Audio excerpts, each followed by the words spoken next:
E aí, abençoado, eu sou o Vini Soares. Eu sou a Júlia Souza. E esse é mais um Pra Cima Cast. No Pra Cima Cast de hoje, teremos uma Nutri. É isso mesmo, o Pra Cima Cast também é autocuidado. A Ana De Vicari é uma nutricionista cristã que surpreende com seus métodos e o seu testemunho. Fique agora com mais um Pra Cima Cast.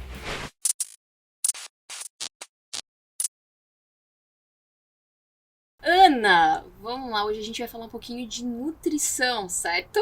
Certo, muito prazer. É um prazer estar com você aqui. Ana, eu te acompanho em redes sociais, mas eu quero conhecer tudo, né? Vamos pegar desde o teu testemunho, né? Questão de religião também, e vamos misturar como é que chegou nisso, né? Como é que chegou na parte de ser uma nutricionista, né? De trabalhar com nutrição. Então, a nutrição começou quando eu estava em dúvida sobre qual carreira eu ia seguir. A minha história com a alimentação, ela vem desde lá dos meus 12 anos, que eu sempre fui uma criança gordinha. E eu sempre ouvi muito coisas do tipo, fecha a boca, tem que emagrecer, tem que comer menos, tá comendo demais, tem que fazer dieta. E a minha família é uma família muito grande, eu sempre tive muitas primas. E eu sempre fui muito comparada com elas. Eu lembro que eu gostava de ter o cabelo curto e também sempre me falavam pra deixar o cabelo crescer, que eu tinha que ficar igual as minhas primas, que eu tinha que emagrecer pra ficar igual elas, pra ficar bonita igual fulana, pra deixar o cabelo crescer igual ciclana. Então, eu sempre tive isso. E quando eu tinha 12 anos, a minha mãe me levou numa nutricionista. E onde foi onde eu tive meu primeiro contato com reeducação alimentar. Antes, a minha infância foi ali nos anos 2000, né? Uhum. Então, eu gostava muito de ler revistas. Eu passava as tardes com a minha avó. E ela tinha aquelas revistas Cláudia, a revista Moda Casa. Enfim, até a revista Capricho eu gostava muito de ler, eu comprava. E tinha muitas dietas pra fazer. Tem uma que até hoje me marcou muito, que é a dieta da Lady Gaga. Não sei se vocês já ouviram falar. Sim. Da papinha. Não fazia parte do meu mundo ainda, sei, né? É que isso acaba caindo um pouco mais pro estereótipo feminino. Sim. Agora a gente tá vendo ir um pouco mais pro homem, né? Agora, até porque agora tá voltando essa ascensão dos anos 2000, né? Então agora as dietas e a cultura da magreza tá voltando muito. Isso, tem algumas perguntas voltadas a isso que eu quero te fazer, porque hoje todo mundo passa uma dieta, né? Tu vai na academia, tem alguém te passando uma dieta em todo local, mas voltando ali antigamente mesmo, eu acho que a gente comentou um pouquinho, eu falei pra ti da Priscila Frantini, tinha a dieta da Priscila Frantini, a gente teve comportamentos de educação alimentar errado desde criança. Até mesmo pra ser magro, a gente tinha um comportamento errado, né? Sim. Existia a dieta do bombom, que tu comia um bombom tipo essa aí almoço. É boa, hein? Essa ninguém me eu passou. nunca vi. Tu comia, em vez de almoçar, tu comia um bombom. Essa aí ninguém me passou. Essa aí bombom. seria uma ideia pra mim. E aquele bombom, e depois era jejum. E depois era jejum. Óbvio que tu vai emagrecer. Não, a glicose vai lá em cima e depois vai lá embaixo, né? Então tu vai emagrecer, né? E a minha infância é bem parecida com a tua também. Uma criança que oscilava. Ou estava em fases, por causa do crescimento, né? Magras, mas se não, estava bem cheinha. No meu caso, o que aconteceu? Eu fui uma criança gordinha, e aí quando eu tentava fazer dieta, só que nunca funcionava, porque eu não conseguia manter. Uhum. Primeiro porque aquelas dietas, elas não estavam adequadas pra mim, né? Então, qual que é o problema? O principal problema dessas dietas de revista, desses regimes que mostravam pra gente? Eles eram nutricionalmente inadequados, então não eram nem adequados para quem estava seguindo. Segundo, eram temporários, então eles te ensinavam a perder o peso, mas não te ensinavam a manter aquele peso magro.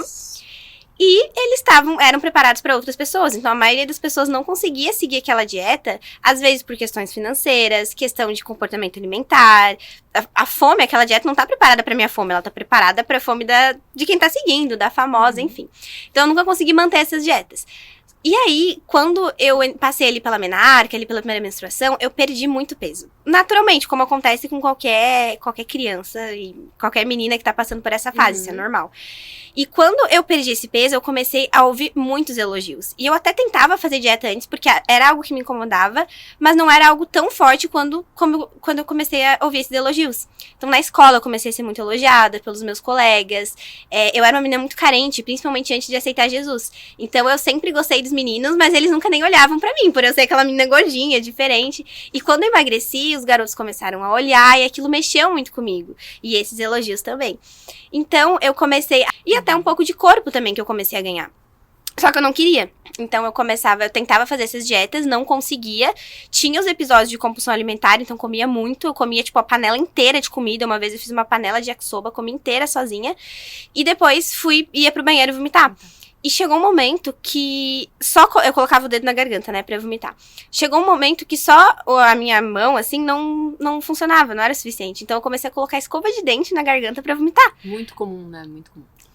A bulimia, ela é isso, né? A pessoa, ela pode fazer uso de vários métodos purgatórios. Então, pode ser desde induzir o vômito, que era o que eu fazia. Sim. Mas também pode ser métodos laxantes, que tem muitas pessoas que fazem. Pode ser a compensação com exercício físico, também é uma forma que poucas pessoas sabem, mas que também é caracterizado como bulimia. Então, tem pessoas que fazem exercício físico até desmaiar depois de comer, de ter esses episódios de compulsão, né? E eu cheguei a ficar com um princípio de anorexia ali. Eu cheguei a ficar com 49 quilos. Então, pra mim, foi bem pouco isso na época. E aí, quando eu tava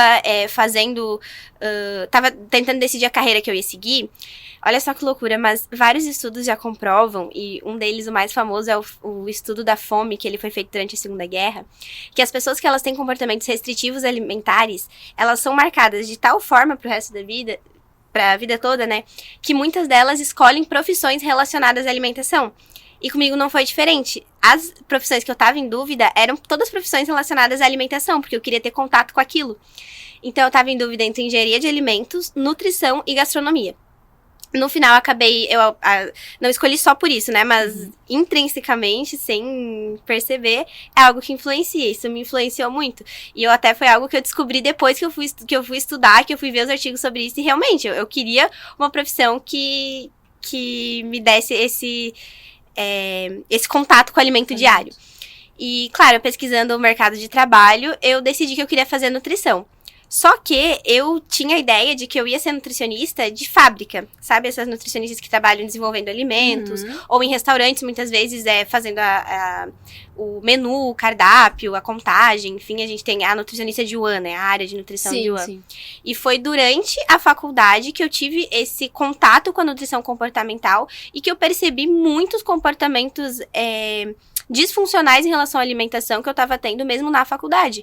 Então, eu não comecei a mudar a minha relação com a alimentação quando eu entrei na faculdade. Não, eu comecei a mudar na metade da faculdade, quando eu entendi o que eu tava passando e quando eu descobri a nutrição comportamental. E nisso, e a religião, como é que ela veio? Você já era evangélica? Teve essa parte também de conversão? Como é que funciona essa parte da tua história em conjunto? Então, eu fiz uma revisão de vidas com 15 para 16 anos ali. E quando Deus ele me tocou pela primeira vez, quando eu me entreguei para Jesus, eu parei de ficar refém da aprovação das pessoas. Então, eu já não tentava mais seguir dieta pelos outros. Eu ainda carregava comportamentos disfuncionais por conta de não saber como era a alimentação correta. Sim. Então, muita coisa a gente carrega, assim, de marcas mesmo, que requer muita consciência alimentar, requer muito paciência, tempo pra te conseguir vencer, pra te conseguir... Primeiro, tu precisa saber que tá passando por isso, né? Muita coisa eu não sabia. Mas eu já não tentava mais fazer dieta pra agradar outras pessoas. Isso foi algo muito libertador.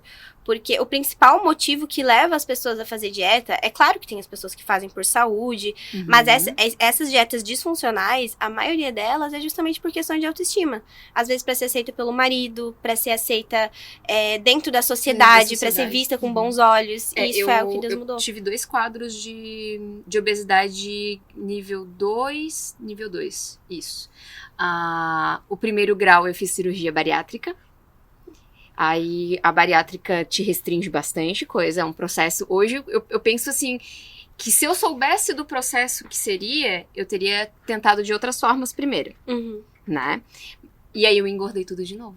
Porque a compulsão não foi tratada. E é o que acontece com muitas pessoas que fazem bariátrica. Porque a indústria, eles vendem como se fosse uma solução rápida. E não é. A bariátrica não é, eu vou cortar um pedaço do meu estômago e agora eu vou, simplesmente vai mudar. Não é mágica. Existe um processo. Inclusive, uma coisa que acontece, e que é muito errado, mas muitas pessoas descredibilizam quem faz bariátrica porque... fez uma cirurgia, então não vale o processo de emagrecimento. Só que não é. Se tu souber tudo que tem por trás... Não, é bem puxado. E assim, no início eu consegui manter e estava bem porque eu tinha um acompanhamento de uma nutricionista. Maravilhosa, inclusive, a menina. Ela passou umas... Descobrimos várias receitas com aveia. Mas assim, além disso, né?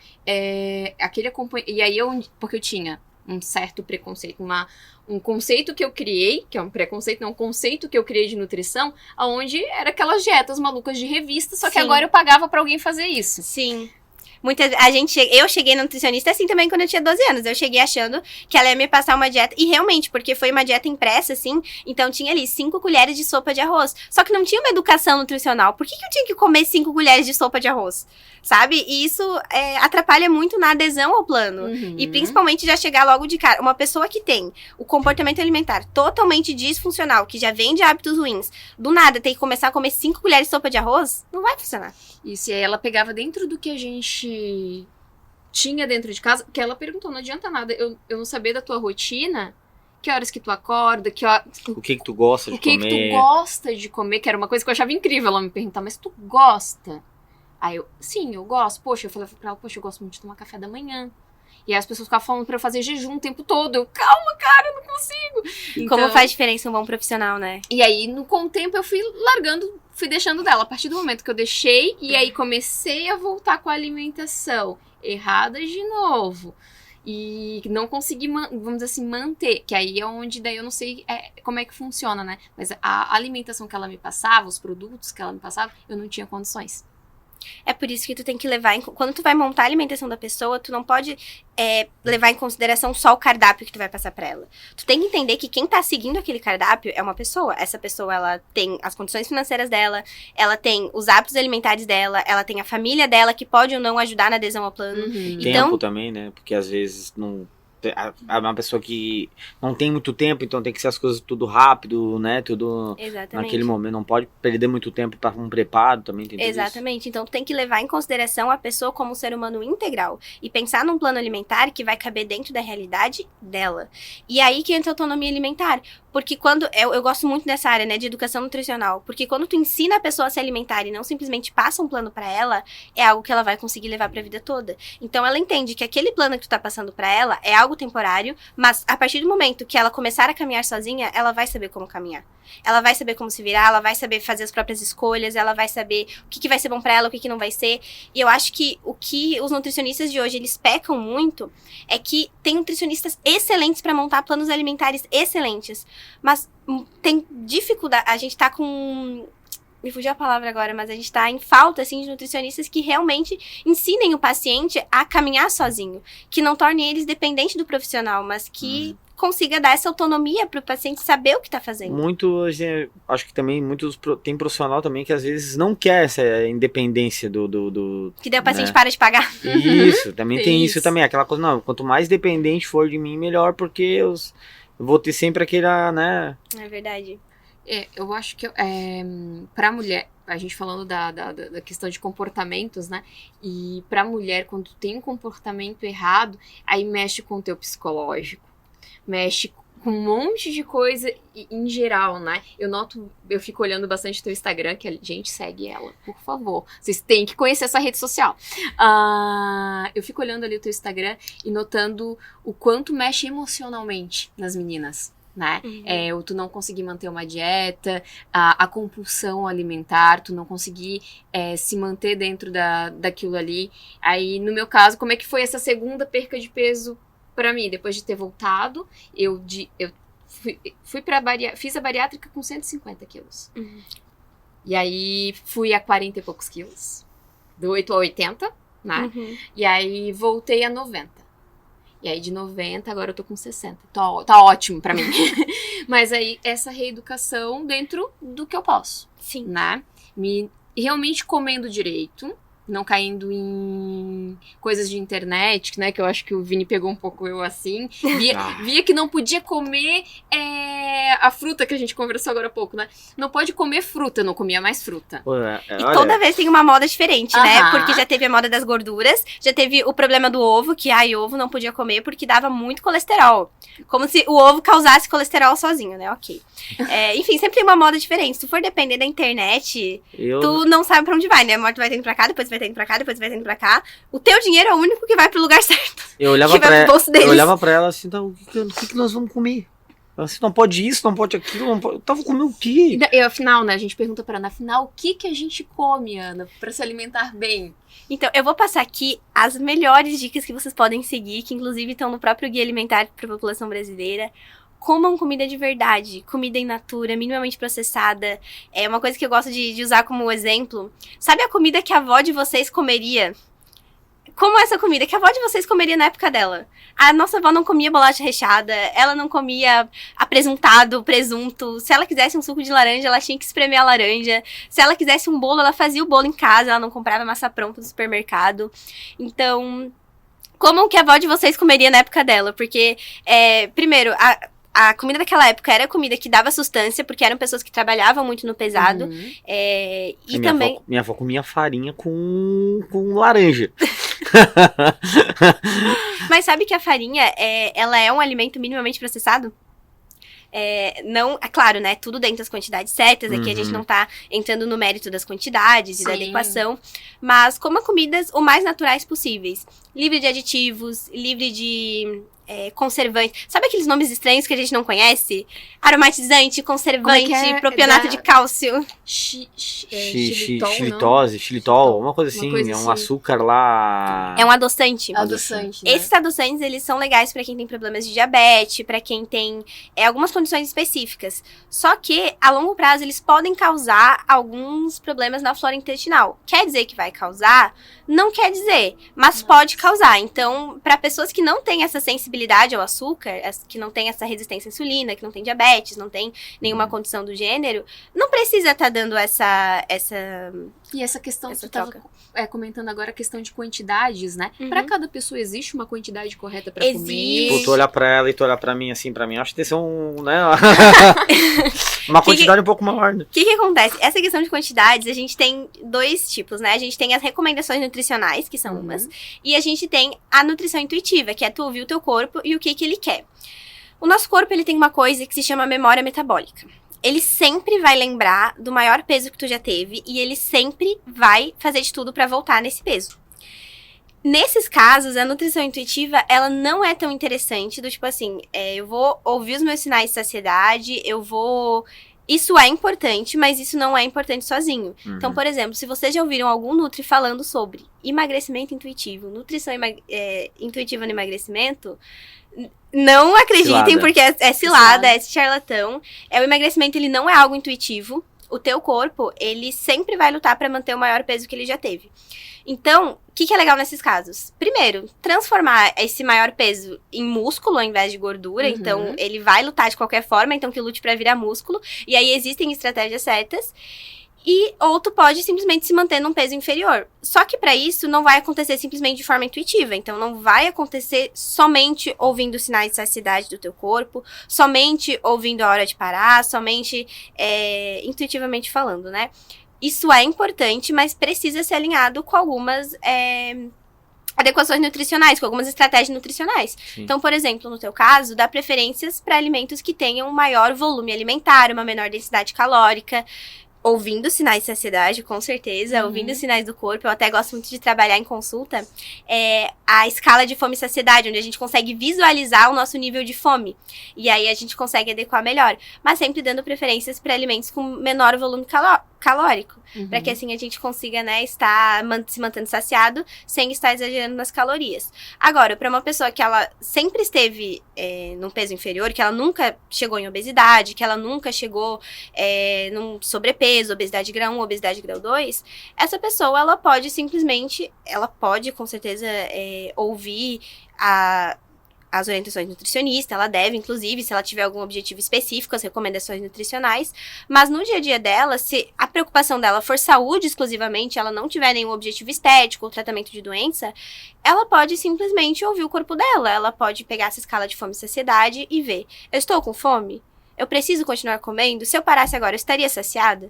E assim a gente consegue. Porque o nosso corpo, hoje em dia, é uma coisa que eu faço. Eu chego e falo pra ele, não, eu acho que agora eu tô Deu? Tô satisfeita? Uhum. Eu tô cheia? Ah, agora eu estou comendo, mas eu tô comendo porque tá gostoso. Às vezes eu chego a comentar com ele, que doida. E não é errado. Tem momento em que você realmente vai comer porque é gostoso. Eu não vou chegar no aniversário e eu vou comer simplesmente até estar saciada. Eu vou comer pra aproveitar. Só que existem momentos. E uma coisa que eu gosto de falar é que a consciência alimentar, ela é você poder dizer sim, mas você também saber dizer não. Que é o detalhe, né? Falando sobre a questão da saciedade, eu vou falar por mim. Às vezes parece que a gente não tá saciado. Parece que a gente sempre quer comer mais. E se eu for comer até eu ficar saciado, eu, tipo assim, eu extrapolo do que seria o ideal. Necessário. O ideal, Isso necessário. acontece por 2 motivos. Primeiro, tu pode estar comendo muito rápido.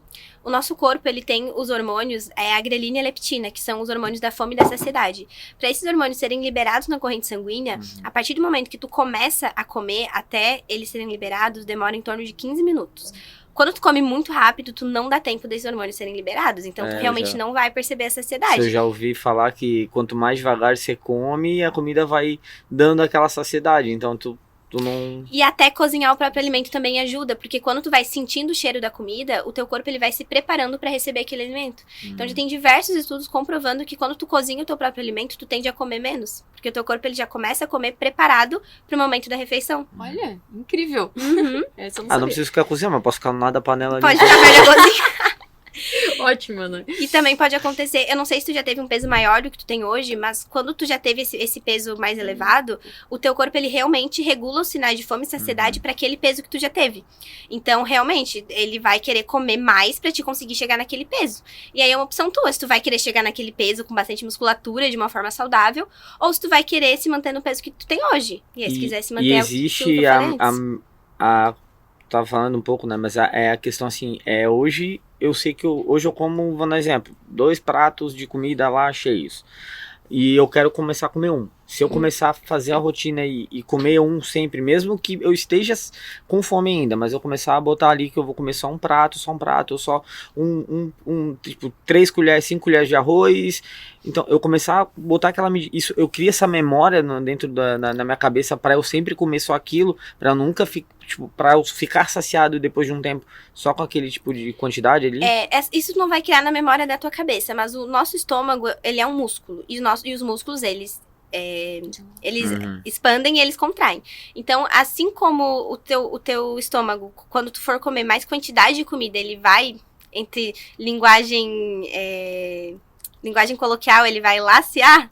Quando tu come menos comida, ele vai contrair até ele se adequar para aquela quantidade de comida que tu tá comendo. Então, sim, o nosso estômago, ele pode diminuir, assim, é claro que é um processo longo, não é um processo rápido, depende muito de quanto esse estômago expandiu, mas, sim, consegue.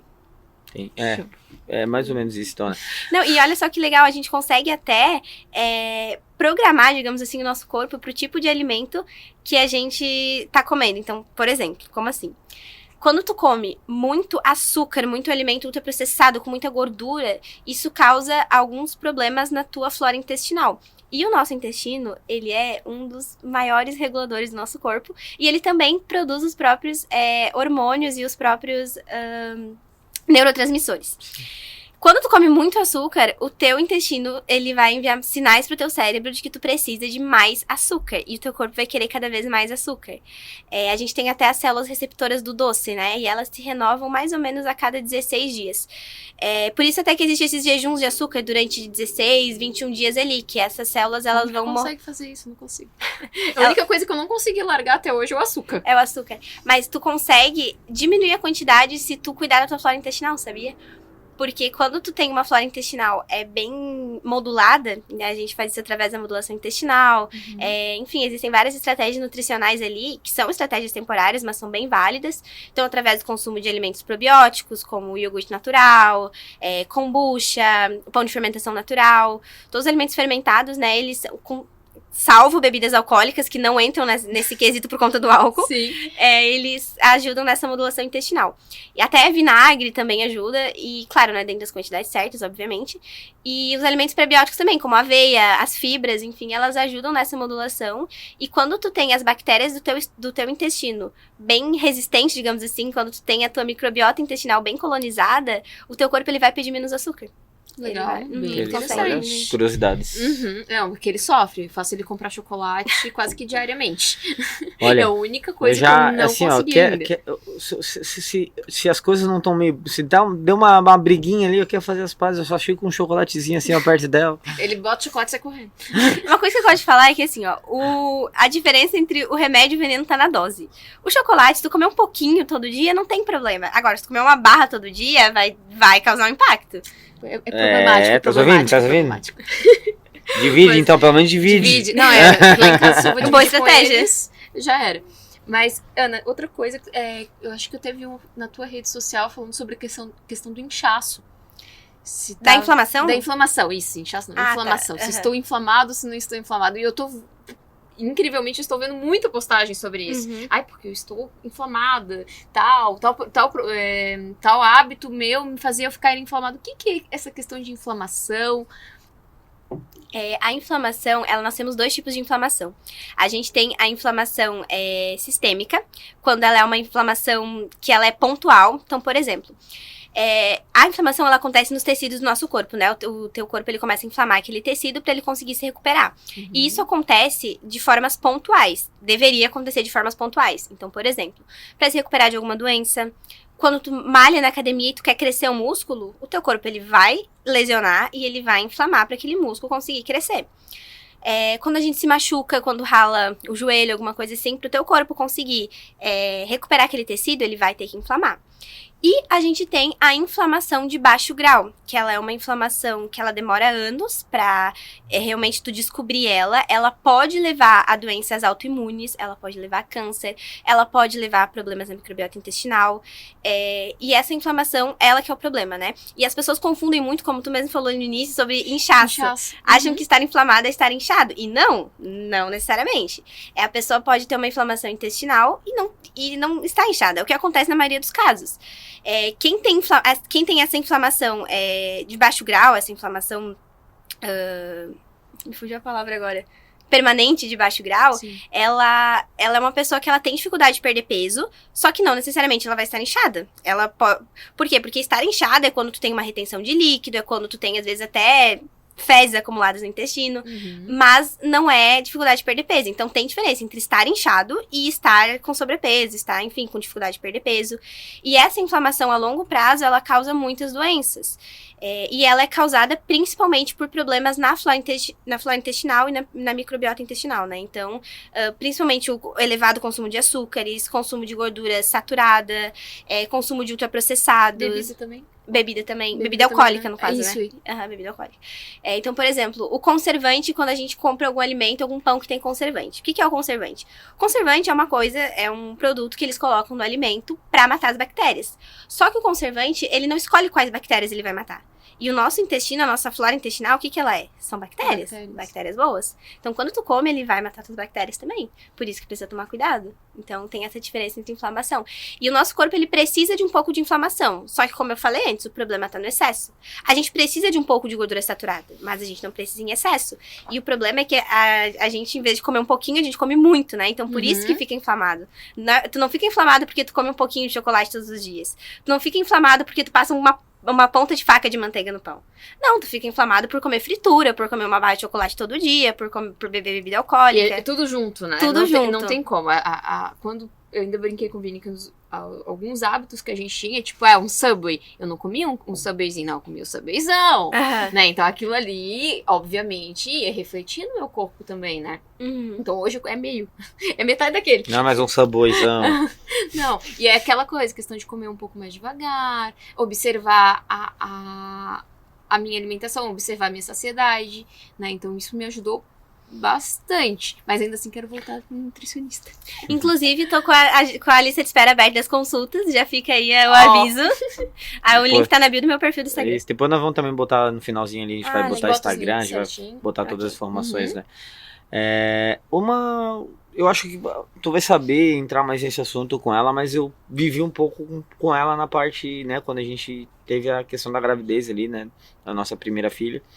Essa questão também a importância da nutrição ali na parte da gestação, né, que eu acho que isso também é algo que às vezes a gestante, ela se pega bastante com isso na parte da gestação, o que né? acontece, né, durante a gestação das duas, né? Eu engordei bastante durante as duas gestações, aonde na Milena eu cheguei a 150, né?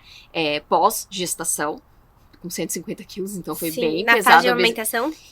Bem pesado, só que ela não mamou. Então eu não tive a perda de peso que eu tive da Alice. Quando ela começou a mamar, eu perdi um pouco. Sim. Da Milena eu não tive essa perca de peso, porque ela acabou indo pra fórmula, né? Uhum. E na época, o que eu pensava? Tô grávida, posso comer o que eu quiser. E a fome aumenta na gravidez. A fome aumenta. Bastante. Então, realmente o Vini falou de um ponto bem interessante. É interessante a nutrição durante a gestação? Com certeza. O que a mãe come durante a gestação, ele pode modular todo o metabolismo da criança. Se a mãe comer pouco, se a mãe não fornecer os nutrientes necessários que a criança precisa durante a gestação, o metabolismo daquela criança, ele vai se formar um metabolismo poupador. Por quê? Porque desde a formação dele, ele já tinha que poupar nutrientes para sobreviver. Uhum. Então, vai ser uma criança que vai ter fortes tendências à obesidade. Agora, e eu tô falando de nutrientes, eu não tô falando de quantidade de comida, porque tem diferença. Tem diferença entre vitamina, proteína, carboidratos, gorduras boas, do que simplesmente se alimentar de alimentos ultra... Posso comer 3 miojos e tá cheia, vou ganhar peso, mas nutrida não, né? Nutrida não, exatamente.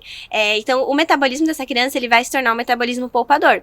E o contrário também é verdadeiro. Então, quando a mãe se alimenta de forma nutricionalmente adequada, o metabolismo daquela criança tende a ser um metabolismo mais acelerado, uma criança mais saudável, que não tem tendências à obesidade, que consegue manter o peso com mais facilidade. Então, é muito importante, além de que fornecer os nutrientes necessários para a criança se formar, enfim. Acredito que a nutrição na gravidez, ela é uma das etapas mais necessárias de todas, assim, de estar tomando cuidado, né? E pela saúde da mãe também, porque a gente, hoje em dia, por conta dos alimentos que a gente tem disponíveis, a gente tem uma forte tendência a desenvolver a diabetes mellitus gestacional, porque no mercado, se for fazer compras, os alimentos, eles estão vindo com cada vez mais açúcar, cada vez mais aditivos, enfim, e cada vez mais glicose e... A eclâmpsia também, que é a pressão alta, né? Exatamente. A minha mãe teve eclâmpsia na gravidez do meu irmão. Da minha primeira gestação, eu tive pré-eclâmpsia.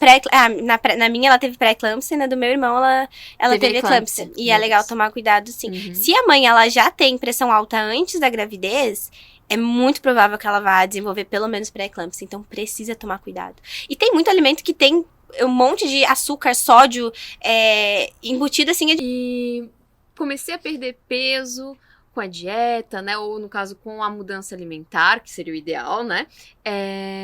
Tô perdendo peso, mas não tô conciliando o exercício em conjunto. Vai dar certo? Não vai dar certo? O que a gente faz? Então, é o combo, né? Quando tu perde peso sem fazer exercício físico, é perigoso, porque tu pode estar perdendo musculatura. E perder musculatura pro nosso organismo não é benéfico. O músculo, ele gasta muito mais calorias só para se manter ativo do que a gordura. Então, quando o teu corpo ele vai perder peso, mas ele perde de forma sedentária, né, digamos assim, ele vai eliminar primeiro a gordura. Primeiro o músculo, perdão. E quando a gente perde musculatura, a gente se torna uma pessoa aparentemente magra, mas com o percentual de gordura lá em cima, e que tem um metabolismo completamente lento. Por quê? Porque ele tá cheio de uma coisa que não gasta praticamente nada. Então, o teu metabolismo vai ser um metabolismo que vai gastar pouquíssima caloria. Então, qualquer coisa que tu comer, vai ter bem mais facilidade de engordar. E tu vai ter que comer cada vez menos. Comer que nem um passarinho. Sim. E beleza, vou começar a fazer academia e pra não ter que pagar nutricionista, vou pedir a dieta pro personal, tá certo ou tá errado? Gente, olha, eu só vou contar uma coisa pra vocês, assim, um relato tenebroso disso. Primeiro que personal não pode passar dieta, né? Eu sei que muitos fazem, mas não pode.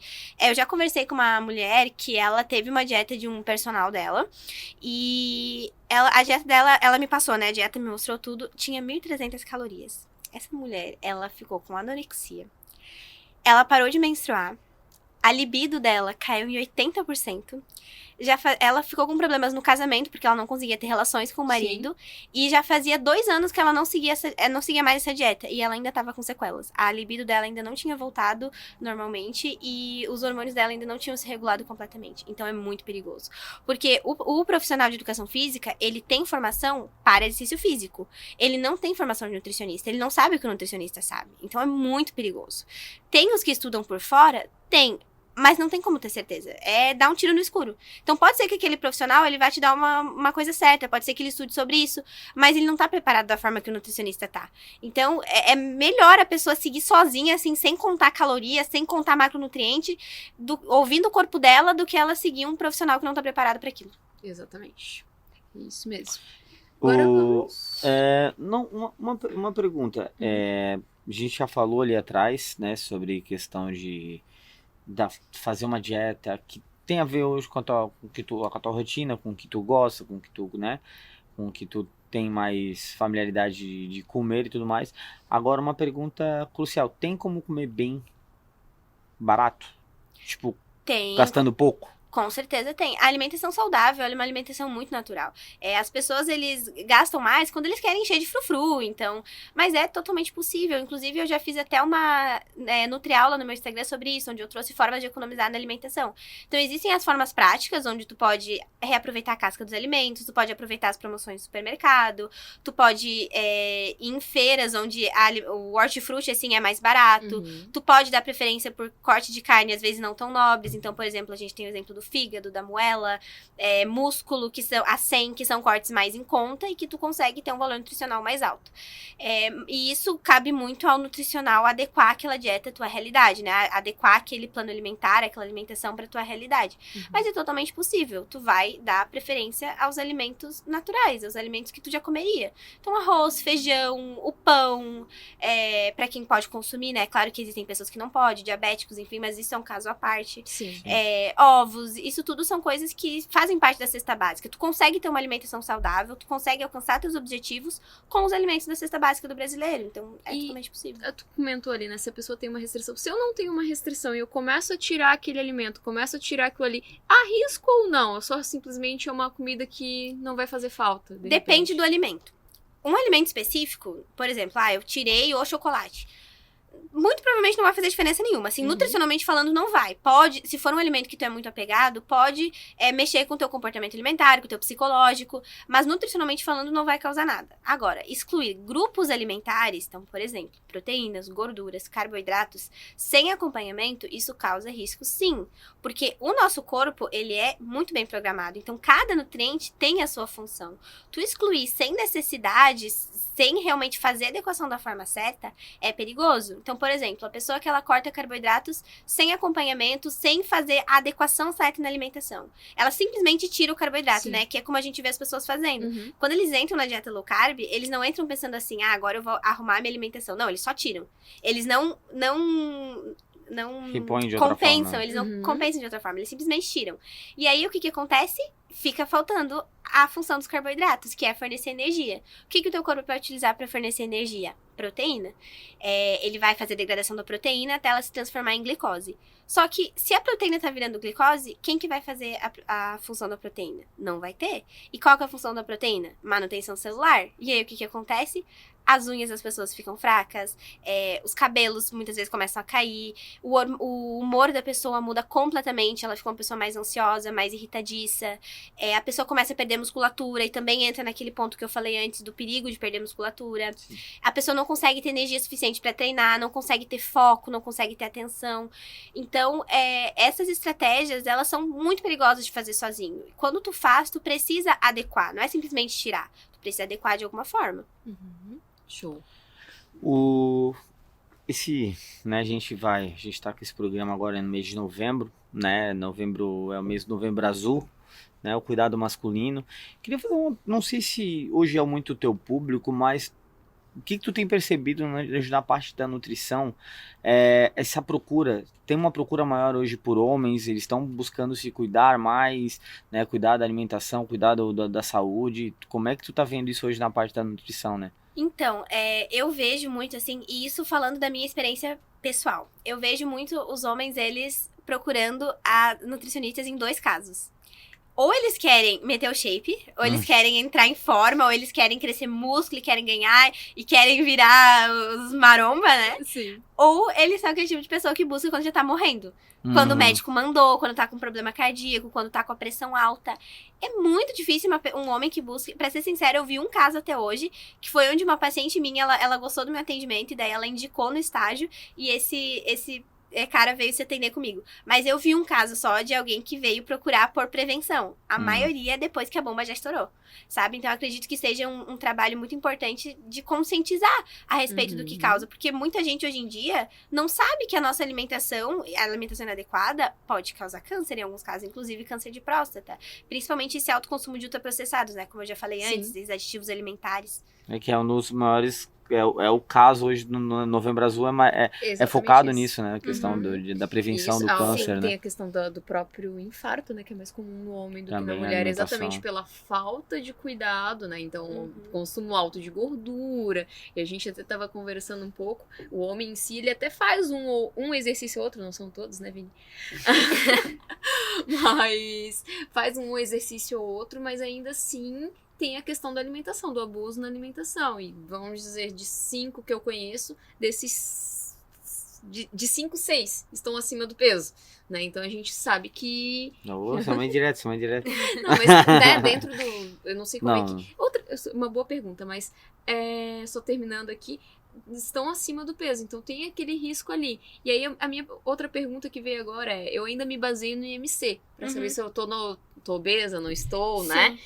Vocês ainda se baseiam nisso? Ou não dá pra ter uma noção através disso? O IMC, tu consegue ter uma noção, mas depende muito da pessoa. Então, por exemplo, pra uma pessoa que não pratica atividade física, uma pessoa normal, entre muitas e muitas aspas, tu consegue ter uma base pelo IMC, mas é uma base. Porque pelo IMC tu consegue saber a massa corporal dela, mas tu não consegue saber qual que é a composição corporal. Então tu não consegue saber dessa massa, desse todo que tem ali. O que é gordura, o que é músculo. Se tu pegar o IMC de um atleta, ele vai ser super elevado, vai dizer que ele tá com obesidade.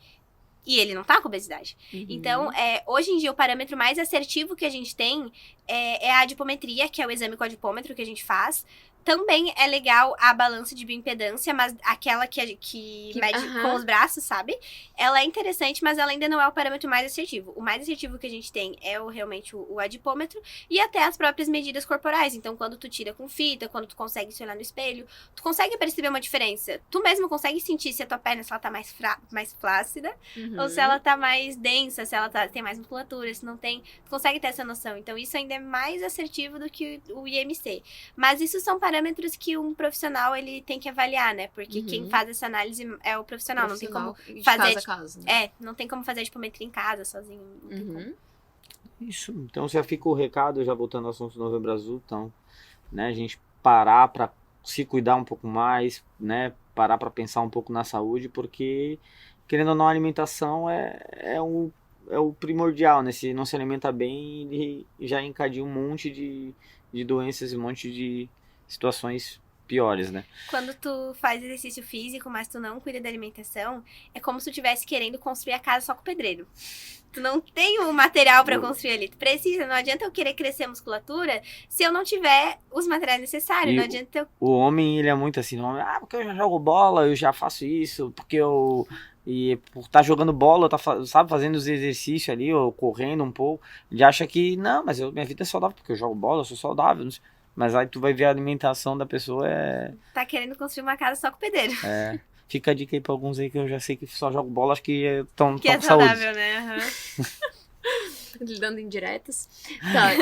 E a gente abriu uma caixinha de perguntas, né? A gente conversou ali. Eu acho que tu abriu na tua rede social uma caixinha de perguntas. Eu acho que agora já tá na hora da gente conversar sobre as caixinhas de perguntas. A gente eleger ali as melhores pra, então, vamos lá. Pra tirar Vamos dúvida do pessoal. A nossa assistente. Eu não sei quais perguntas vai selecionar, tá? Eu só enviei pra ela as que me mandaram e é ela que vai escolher, não sei. Eu tenho uma que fala sobre o whey, eu já tenho uma pergunta sobre o whey, né? O whey, o que seria em si o whey, sabe? Então, o whey, ele é a proteína isolada do leite. Sabe aqueles, quando vai fazer queijo, não sei se já fez queijo em casa, mas quando sai aquele sorinho assim, basicamente aquilo ali é whey. Ele é só proteína do leite. Qualquer pessoa pode tomar whey, porque não precisa de treinos, porque qualquer pessoa precisa de proteína, treinando ou não. Mas a gente tem 3 tipos de whey hoje em dia no mercado, né? A gente tem whey concentrado, que é só proteína concentrada do leite. Ele tem um pouco mais de carboidratos e o valor dele é mais acessível. A gente tem o whey isolado, que ele é mais legal pra quem é intolerante, pra quem tem algum grau ali de intolerância à lactose, porque ele não tem lactose. Ele é um pouco mais caro que o whey concentrado. E a gente tem o whey hidrolisado, que daí ele é só proteína mesmo, ele passa pelo processo de hidrólise. E ele é bem mais caro que os outros, e ele é mais legal para atletas, porque ele tem bem menos calorias, é só proteína sem nada de lactose, sem nada de outros nutrientes. Uhum. E ele é mais para quem tem dietas muito restritivas mesmo, como fisiculturistas, atletas, enfim. É mais legal o hidrolisado. Bacana. Eu tenho da Isabelle também, que também é uma dúvida minha, eu ouvi falar bastante quando criança, né? É a questão de metabolismo. O que é metabolismo? O que ele pode determinar? Então, o metabolismo, ele é o conjunto das funções que o nosso corpo exerce. Então, todas as funções que o nosso corpo está exercendo, elas entram dentro do nosso metabolismo. Tem muito aquele mito, né, de metabolismo lento, metabolismo acelerado. Uhum. E assim, realmente, existe metabolismo lento, existe metabolismo mais acelerado, só que o metabolismo não é sentença. Então, o que interfere no metabolismo? Pode ser tanto a genética da pessoa, a gente tem até a nutrigenética, a nutrigenômica, que estuda essa manifestação desses genes, né? E a gente tem também a própria alimentação da mãe na gravidez, como eu já falei antes. Isso também interfere no metabolismo da criança para a vida toda. Mas eu costumo falar que o metabolismo é como se fosse o motor de um carro. Então, por exemplo, existe o motor 1.6 e existe 1.8. 1.8 ele vai andar mais rápido que 1.6. Mas 1.6 não vai deixar de andar porque ele é 1.6. Então, o metabolismo ele interfere, mas ele não é uma sentença sobre a nossa vida. Sim. E, Ana, pra gente finalizar, né, eu peguei aqui 3 perguntinhas, porque o resto a gente englobou bastante dentro do nosso assunto, sobre a questão das tuas técnicas de trabalho, que são um pouquinho diferentes. Eu quero que tu fale um pouquinho sobre as tuas técnicas hoje de trabalho dentro da nutrição. Então, eu gosto muito de utilizar a abordagem da nutrição comportamental. A criadora da nutrição comportamental é a Mayra Alvarenga. Já fiz alguns cursos dela, sou apaixonada, assim, por essa abordagem. Ela tem vários, ela é doutora em nutrição pela USP, ela tem vários cursos. Hoje em dia ela tem também o Instituto Nutrição Comportamental. A gente pretende fazer pós em comportamento alimentar, mas ela é uma abordagem que tu utiliza dentro da tua área da nutrição. A minha área é nutrição e saúde da mulher, e eu gosto de utilizar técnicas da nutrição comportamental para aumentar a abordagem no plano, e que não quer dizer que eu vou tratar somente comportamento alimentar. Não, eu gosto de tratar tudo que envolva nutrição e saúde da mulher, né? Então toda a parte hormonal, doenças ovarianas, emagrecimento, enfim, tudo que engloba a saúde da mulher, mas com essa abordagem da nutrição comportamental para aumentar a adesão, que eu acho bem legal. É isso aí, Ana. Obrigado pela presença. Acho que tirou bastante dúvida, né? Sim, eu acho que dentro do ambiente cristão é de uma importância imensa a gente estar informado, a gente se cuidar, porque a nossa saúde também tá lá na Bíblia, que a gente tem que se cuidar, que a gente tem que se amar, né? De extrema importância, e a tua presença aqui eu tenho certeza que vai tocar bastante corações também da mulherada em geral, né, e quem sabe dos maridos. Óbvio, né, porque como eu falei, não é só as mulheres, mas a gente, né, tem que fazer nosso papel, a gente tem que ter a nossa prevenção também, porque é de extrema importância a gente cuidar da nossa saúde, né, a gente não tem que correr pro socorro só quando a corda aperta, né, tem que já ir cuidando aos pouquinhos, que a gente tem uma vida mais longa e mais duradoura ali. Acho que é isso, muito obrigado. Tá? Obrigada pelo convite, fiquei muito feliz de ter participado aqui hoje do episódio. Já assisti ao podcast, que eu gostava bastante. E para quem tá assistindo esse podcast, já fica o aviso, agora eu tô com a lista de espera das consultas abertas, o link vai estar aqui embaixo, e também quem quiser acompanhar o meu Instagram, dar uma olhada nos materiais, lá tem bastante material gratuito muito bom, que vai te ajudar muito com a alimentação e nutrição. Se quiser falar, a gente vai botar também na tela, mas pode falar o teu Instagram, @consciência_nutri. Lá você encontra bastante conteúdo sobre nutrição e principalmente sobre a abordagem de nutrição e saúde da mulher. Tenho certeza que todas as mulheres que estão aqui assistindo o podcast vão amar, e os homens também, afinal os homens também têm companheiras, então podem estar mostrando pra elas. Tenho certeza que vocês vão gostar bastante. É isso aí, pessoal. Fiquem ligados nos próximos episódios, né, Vini? A gente vai estar sempre trazendo conteúdo diferenciado pra vocês, porque a gente é igreja é comunidade, né, Vini? É isso aí. Então, muito obrigado pela presença e até o próximo Pra Cima Cast.